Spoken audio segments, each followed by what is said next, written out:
Welcome to the Life Makeovers podcast. My name is Cindy D. Whitmer, and I am the Midlife Makeover Coach, helping you turn your midlife into your best life, one step at a time. Through powerful conversations, my own midlife roller coaster story, and over 3 decades of helping people transform their lives through counseling and coaching, I am on a mission to help you create your own definition of success and happiness. Thank you for being here. Hey, everybody, it's Cindy here, and welcome to the Life Makeovers podcast. Today, I want to talk to you about energy zappers. Energy zappers. I mean, there's all kinds of them in midlife, right? There's so many kinds that I could list today. I could talk to you all day long about this, but you don't want me to do that, and I don't want to do that. So I'm going to talk about 3 really common ones that I think are universal and just offer some suggestions on what to do about those. Okay. So number 1 is depression. Depression. Now, the causes of depression are 1,000 billion zillion, right? So you may have it for all kinds of reasons. You may have a chemically based or biologically based depression. And that is something to handle, could be all kinds of approaches through psychiatry or medical assistance or natural healings or whatever, responding to those chemical balances or imbalances in your brain or body and so forth. But there's also situational depression, which is where you are experiencing, heavy sadness or difficulty because of, an event in your life. Maybe you lost your job, or maybe you're grieving very heavily for someone. Maybe you're at the crossroads in your marriage. Who knows? But that's another, that would be like a situational depression. Well, no matter what you've got going on, if you're depressed, of course, you're going to feel like your physical energy is zapped and your emotional energy is, probably feel drained, right? And so there's some different ways to work through this and beyond this. Now, but as I'm offering these kind of what sounds like simple solutions for these things, I'm not trying to undermine the impact of these 3 energy zappers on your life. I'm not trying to simplify them by disrespecting the impact that they can have on your life. But I also want to make sure that you have some tools or some approaches that might be helpful that maybe you haven't thought of before. So by all means, go more deeply into this to heal yourself with professionals involved, if needed, with, any kind of intervention that feels really, really aligned with what you believe is really important for your own healing and navigation. This is just a podcast where I'm trying to do some simple, offer something simple. So I think you get what I'm saying. So if you're feeling down, if you're feeling depressed, and it is, you're just not sure why you have the blues, here are some things that you can do right away. One is get outdoors, if at all possible. There's a very healing exchange that goes on with nature and humans. The fresh air will do you good. I don't care if it's really cold where you live or it's really hot. It doesn't matter. Get out in the light, whether it's a sunny day or a cloudy day, it's still a natural light out there. Get out there and let your body soak in what nature has to offer you. There's all kinds of research that shows the power of nature to uplift us. And while you're at it, look around. Wherever you are, look around.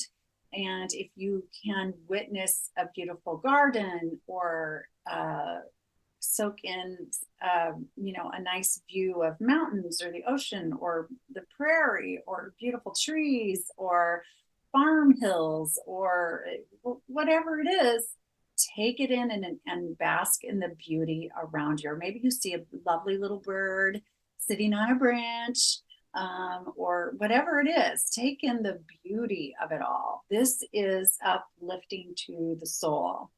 Another thing you can do is to write down your joy list. The joy list, in my terms, is things that really bring you joy. You may not feel joy right now, but I want you to make a list that you can turn to. So this is things you love to do, places you love to be, you know, that most generally bring you joy. Like, I don't care what kind of day it is.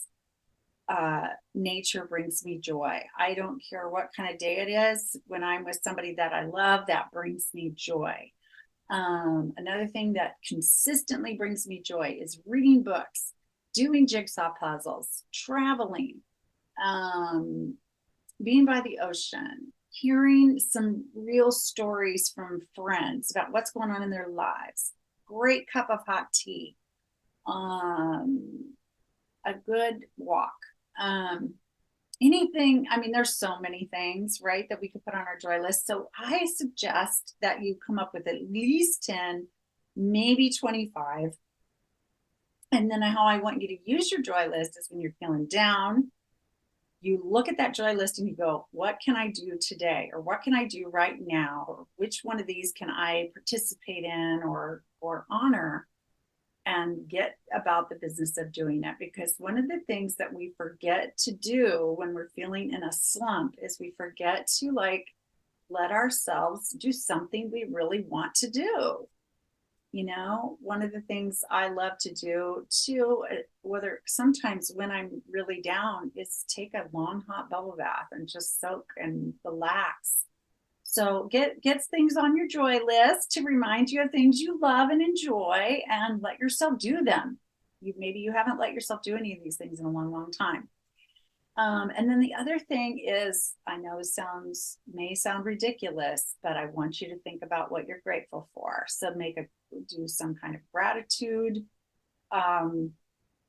activity, either if it's just in like prayer and thought, giving thanks for things you are grateful for, or if it's writing a list in your gratitude journal, or if it's reaching out and thanking someone for being who they are in your life, whatever it is, this is uplifting to remember we do have blessings. And if you're sitting there and you're so depressed, you're thinking, I have nothing to be thankful for, look a little closer. You're not looking hard enough. If there's a roof over your head, you're in better shape than a lot of people in the world. If there's food in your cupboards, if there's someone you could call at 2:00 in the morning when you're down in the dumps, you are a loved human being. I mean, there are things to feel gratitude for. So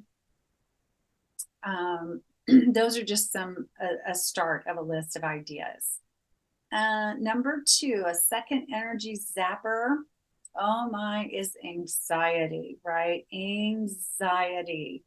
So I also put in this category fears and worries, like, just worrying yourself to pieces. A lot of you do this. You're very good at worrying. You're champions at worrying, which causes you anxiety. So let's talk a little bit about how to mentally walk through this a little bit, and then physically some things you can do. So first of all, I want you to ask yourself, whatever you're worrying about, okay, whatever it is, whatever's zapping your energy because you're worrying so much about it, you're feeling so anxious about it, you're going to ask yourself this question: what is the worst that could happen? What is the worst that could happen here? Okay. All right. You got that in your mind? What's the worst that can happen? And here's the other question: what's the best outcome that could happen? Okay, so we're looking at the extremes of what you're thinking about here. What's the worst that could happen, and what's the best possible outcome of what could happen, about whatever you're anxious about. You know, it could be anything. There's so many things going on in the world that you might be really, really worried about. And I can understand, not trying to ask you not to be anxious. I'm not going to ask you not to worry, but I'm asking you to really dialogue with yourself to get to a place where you can manage it differently. So here's another question. What is in my control and what is not in my control? Okay, so this is a way to really move the needle on your worry and anxiety. Okay, what is in your control? If something is in your control that you're worried about, then do something about it. What can you do about it if it is in your control? Let's say you got news from the doctor and you're really worried about your blood pressure. You're anxious about it because you have high blood pressure and it's worrying you. You're not sure what it means. Are you going to have a heart attack? Are you going to die young? Is it, you know, is your life not going to be the high quality you want it to be in midlife and beyond? Well, at some level, you can do things, right, to work on lowering that blood pressure. So there is some control that you have over that. That's not just something that's completely out of reach for you. So I would get into action around it and not let your worries freeze you so you can't do something. Now, what is not in your control, maybe like,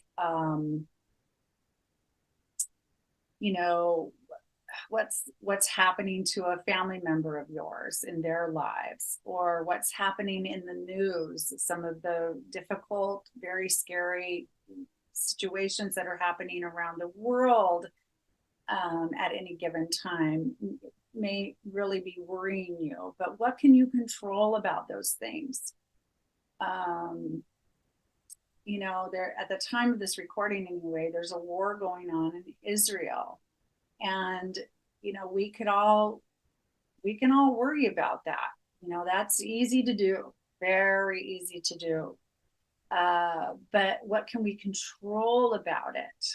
So what we can control about it, if we're anxious about it, is, you know, again, hoping for the best possible outcome, clinging to our faith, or our trust in life evolving as it should, maybe saying prayers, maybe being active in community support groups that, you know, where you can talk about these things or provide some kind of tangible support to people who are affected by the war more directly, things like this. But what will not help is just sitting and worrying more, and thinking about the worst possible scenario in whatever, in anything with what you're worrying about. So sort out, what can I control?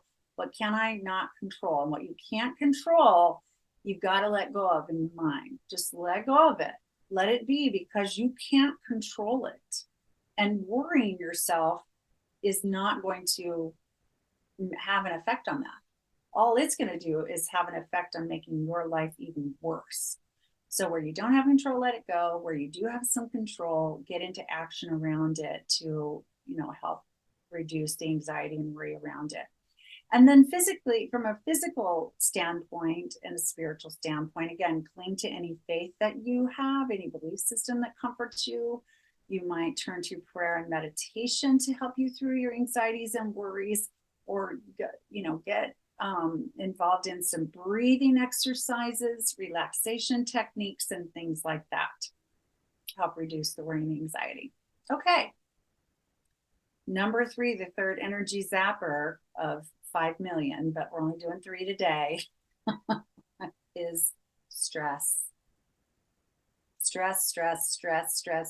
For some reason, at this time of year, with all kinds of holidays approaching from all kinds of, you know, belief systems and so forth, it seems people get wound up and stressed more so. Maybe you also have a lot of end of the year pressures at work, or, you know, For some, they live in more wintry areas that the weather becomes more of a challenge. For some, health issues become more of a challenge, mental health and physical health in the later months of the year and so forth. So stress seems to go up at this time of year. And it can also, this season of the year can also exacerbate loneliness for people and grief issues for people, which add to their stress. So anyway, whatever form your stress is taking, if you are indeed having stress, then I would suggest the following things. First of all, let go of anything you possibly can in terms of anything you don't need to be doing, anything you don't want to be doing. Just let it go, clear out space in your calendar. You don't have to go to every holiday party. You don't have to be perfect at everything. You don't have to, you don't have to do that. Just let go of things that aren't necessary or useful or, that you're really not loving, that you really don't want to prioritize, that you really don't want to prioritize. So get really clear, clarify your priorities, stick to the top ones, and let go of everything else possible. Number 2, take time out for yourself. Who, you might ask? The person you usually put on the bottom of your to-do list. Get yourself up there and take some time out for yourself. I had a realization recently. I couldn't believe it. I was reviewing my 2023 calendar. I write all my appointments down, and I run a business, obviously, but I put all my appointments in my calendar, all my everything, my travel schedule, my work schedule, my doctor's appointments, or church meetings, or anything, lunch with friends, anything I've got going on goes in the calendar. Plus my to-do lists and other tasks and things like that, and just all kinds of things. Research I want to get done, everything is in that baby, right? And anyway, I was reviewing the year recently. I was counting up vacation days I took. I was doing some financial assessment of the year and counting up vacation days I've taken and just all this stuff. And here I am, someone who, has spent 35 years helping people find their balance in their lives, help them, make themselves a priority, things like that, just like I'm talking to you about yourself. And I never, yes, with a capital N, in all of 2023, I still can't believe it. I never took a day off to just be with myself and do nothing or do whatever, with myself. Not one day. And at the time of this recording, it's the middle of November, people. We're running out of time here. There's 6 weeks left. Now, I took lots of vacation days. I'm not saying I didn't take time off work, because I took plenty of time off work. But every time I was doing it, I was either traveling on behalf of my relationships, which, again, this is not against me. Obviously, these are priorities as well. I was either traveling to one of our kids or several of them, traveling for work. Let's see, what else? I think that's all the travel I did, those 2 categories, if I'm remembering correctly. And then I had weekdays that I did not work in my business sometimes, but it was always with something, like, oh, I'm, meeting with this person to help out with that thing, or before we got married, I helped clear out our outbuilding that became, part of the venue for our wedding, and just worked my tail off in there, worked to declutter that, and give stuff away to charities and all kinds of stuff. So there were several days like that. There were days I took off because of course, because of my husband's motorcycle accident. I mean, the list is long, and you understand this. You have a list of your own, but what shocked me was I just didn't take a day off for the heck of it and do whatever. I had afternoons like that. I had some Friday afternoons like that where I went and got a massage, but usually along with that, going into town anytime, I'm also running errands and blah, blah, blah, blah, blah. So I realized, wow, I take little snippets of time for myself. I take little moments often, but not a chunk. So anyway, I really went on about that. Anyway, so stress. If you're feeling stress in your life, please take time out for yourself to just hang. Another thing that I remember having this conversation with you is back during COVID lockdown a few years ago, I had so many friends talking to me about, their latest binge on Netflix. Oh, what are you doing today? I'm going to binge, this whole series of this show. And, I never did that. My business kept rolling. I was very fortunate in that. That was a blessing, but I'm still waiting for the time in my life when I just binge on Netflix. I'm not doing it.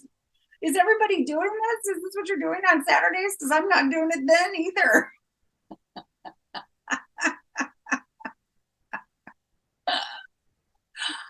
Anyway, okay, going on too long there. Take time out for yourself. Trust me, it's important. I will go do it as well. I'm committed to it. Okay. Number 3, cling to healthy routines. When you're stressed out, this is when you need the sleep more than ever. You need the healthy food or whatever. You need the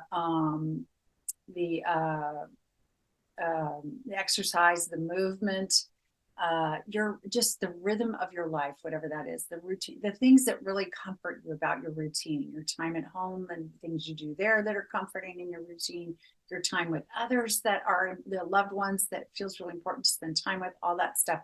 So keep up with those healthy routines, cling to them when you're stressed, and this will help lower your stress as well, and your energy levels will go up. And then number 4, ask for help. Ask for help where you need help. It's really okay. Ask for help where you need help. If you're trying to, I have a friend right now who's having to do some extra care for her elderly mother, and she and her family, they're balancing this as best they can, I think. But they've needed to ask each other for help. That's important. You know, well, I don't have to explain to you about asking for help. Just do it. You are one of those people, I'm sure listening, most of you are people who offer help to other people all the time, who want to be there for people, and are. And so you got to be willing to ask for help as well when you need it. You really, really need it.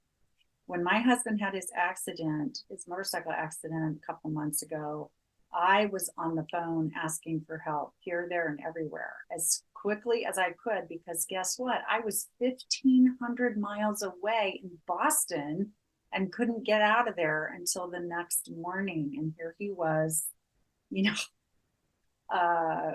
wow, heading to the emergency room with no one by his side. So I got one of his best friends there. And then one of my best friends was ready to, pick me up at the airport to get me to the hospital. So the second I landed the next morning, my daughter helped me get some things lined up for him and for myself. And I just kept asking because we needed help to get through that crisis. So please ask for help. So 3 energy zappers: depression, anxiety, and stress. You can think of 4,000 more. but these are some basics to help you with each kind of those energy zappers. There are, many other ways to respond to these energy zappers. So I don't even pretend to have maximized this list at all, but these are just a few tidbits to give you to get your thoughts rolling, to get you started. And, please feel free to give me feedback. What's working, what's not. You can email me anytime, Cindy at CindyDWhitmer.com, CindyDWhitmer.com. Tell me what's going on, what's zapping your energy, what you need, what you want. And also give me feedback about what you're liking about the podcast or topics you would really like me to address on future podcasts. I want to please my listeners. I want you to come back for more. And if you can give me a review too, that would be fantastic. So, and last but not least, if I can help you with anything in your life, well, I'm confident I can help you with anything in your life. If you're ready and committed to your own growth, go to timewithcindy.com. That's timewithcindy.com. And I will offer you a free midlife strategy session, which is a half-hour coaching session. No obligation. Let's get together. Let's talk about what's going on, and I will see if there's a way that I can serve you. All right, everybody. It's great to have you here. Thanks for listening. I'll talk to you again soon. Bye-bye. Thank you so much for listening to the Life Makeovers podcast. Please like, subscribe, and share this podcast with those that you think would also benefit from what we're doing here. And I will talk to you again soon.